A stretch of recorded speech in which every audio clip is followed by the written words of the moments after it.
और ट्रंप के नए रुख का असर यूक्रेन युद्ध पर भी देखा जा रहा है। यूरोप पहले यूक्रेन को लेकर फिक्रमंद था और वॉर की लगातार मॉनिटरिंग की जा रही है, लेकिन अब यूरोप अमेरिका को लेकर ज्यादा चिंतित है।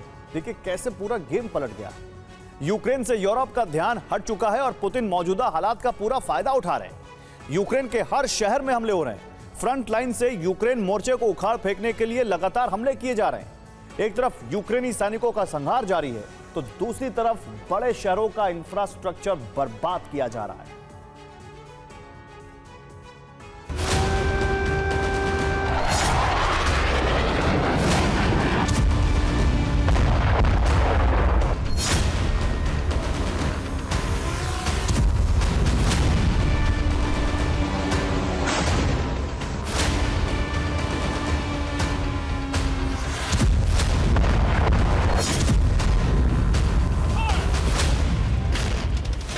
यूक्रेन पर हमलों की रफ्तार दिन ब दिन तेज होती जा रही।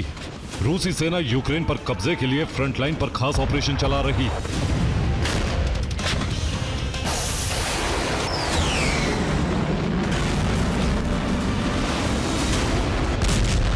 ड्रोन से फ्रंट लाइन की रेकी की जा रही है। जहां भी यूक्रेनी सैनिक मौजूद हैं, वहां घातक बमों से प्रहार हो रहा है।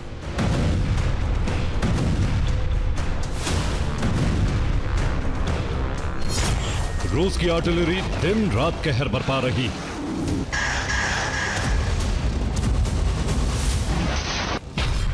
रूस की ड्रोन आर्मी यूक्रेनी मोर्चों की जानकारी जुटा रही है और फिर सटीक प्रहार किया जा रहा है। वायुसेना ड्रोन आर्मी के संपर्क में है और गाइडेड बम से हमले कर रही, जबकि मिसाइल फोर्स इंफ्रास्ट्रक्चर को तबाह कर रही।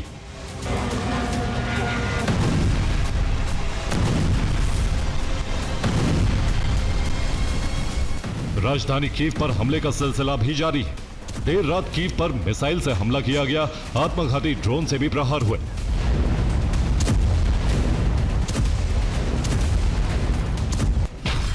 राजधानी कीव में 7 जगह धमाके हुए। धमाकों के बाद कई जगह आग लग गई। कुछ इमारतों को भी ड्रोन से नुकसान हुआ।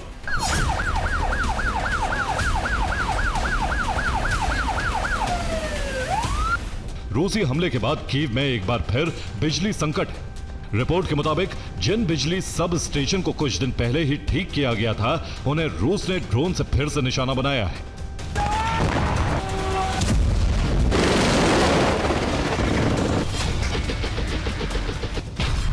यूक्रेन के पलटवार को नाकाम करने के लिए रूस ने अब स्नाइपर्स की तैनाती कर दी।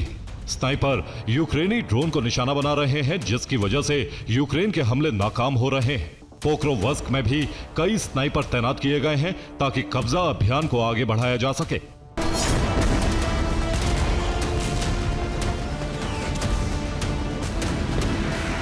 ज़ेपोरिज़िया में रूस ने आर्टिलरी की तैनाती बढ़ाई है, जिसके बाद यूक्रेन सेना पर ताबड़तोड़ हमले हो रहे हैं।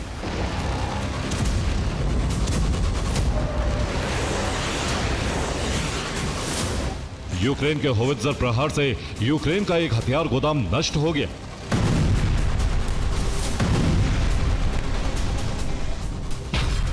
यूक्रेनी सेना के सफाई के लिए फाप 3000 बम से हमले किए जा रहे हैं। यूक्रेन के बढ़त वाले इलाकों में लगातार बम से प्रहार किया जा रहा है। रूस की एरोस्पेस फोर्स को यूक्रेनी सेना के संहार की जिम्मेदारी दी गई है। यूक्रेन के लिए इस वक्त सबसे ज्यादा घातक साबित हो रहे हैं रूस के गाइडेड बम।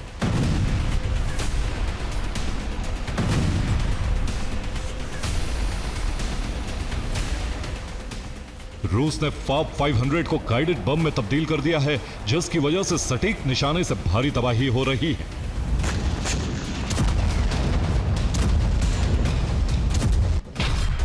खार्किव में भारी तबाही की सबसे बड़ी वजह है रूसी फाप ग्लाइड बम। इसके अलावा रूस अब एरियल बम को यूएमपी के किट के साथ इस्तेमाल कर रहा है। यूएमपी के किट बम की ग्लाइड रेंज को बढ़ाता है। रूस की यह किट जेडैम किट की तरह काम करती है।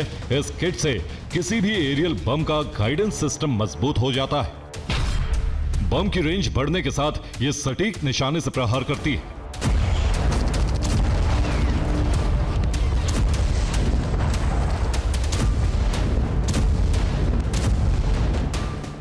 जंग की इन तस्वीरों से जाहिर हो रहा है कि यूक्रेन की जमीन किस कदर धधक रही है। रूस की आर्मी के हमलों की रफ्तार कितनी तेज हो चुकी।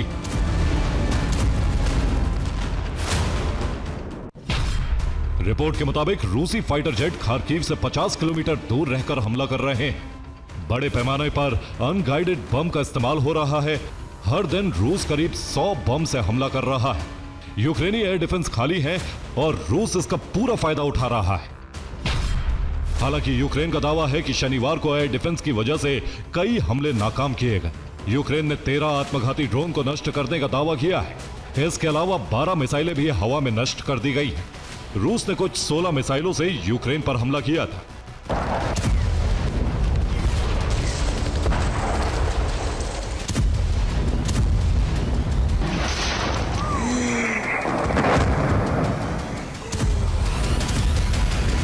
सबसे भीषण जंग डोनेस्क और खार्किव में चल रही है। रूस ने अब ज़ैपोरिज़िया में भी कब्जा अभियान को आगे बढ़ाया है। डोनेस्क में यूक्रेन की गोलाबारी जारी है तो वहीं सूमी पर रशियन फोर्स का बारूदी प्रहार थम नहीं रहा है।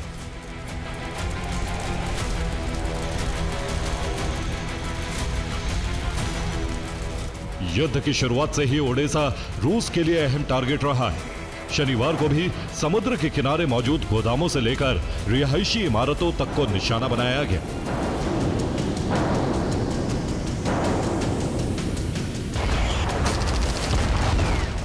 यूक्रेन लगातार अपने ड्रोन की ताकत दिखा रहा है, तो इस बार रूस ने अपने गेरेनियम ड्रोन की ताकत का प्रदर्शन किया है।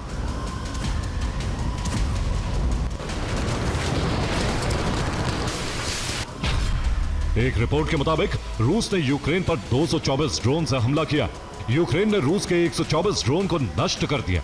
80 ड्रोन को जैमिंग से गिरा दिया गया। यूक्रेन की इसी मुस्तैदी ने रूस को रणनीति बदलने के लिए मजबूर किया और उसके बाद ओडेसा को टारगेट किया गया।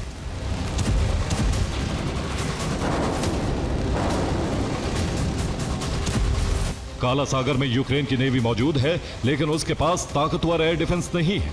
गेरेनियम ड्रोन से आसानी से यूक्रेनी रडार को धोखा दे दिया और फिर धमाकों का दौर शुरू हो गया।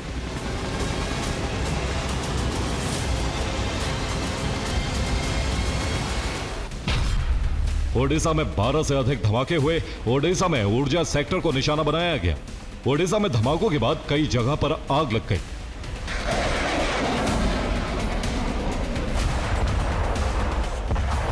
यूक्रेन में इन धमाकों के बाद अलर्ट जारी है।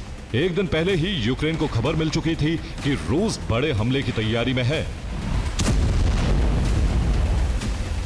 अंदेशा है कि ड्रोन हमले के बाद यूक्रेन पर मिसाइलों से बड़ा आघात हो सकता है।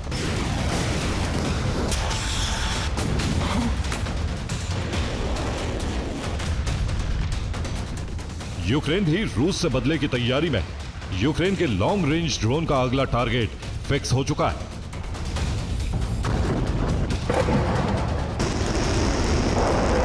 फिलहाल ज़ेलेंस्की को यूरोप से और मदद का इंतजार है। रूस ने चेतावनी दी है कि नाटो की सेना यूक्रेन आई तो इसे नाटो का रूस पर सीधा हमला माना जाएगा। Bureau report, TV9 भारतवंश।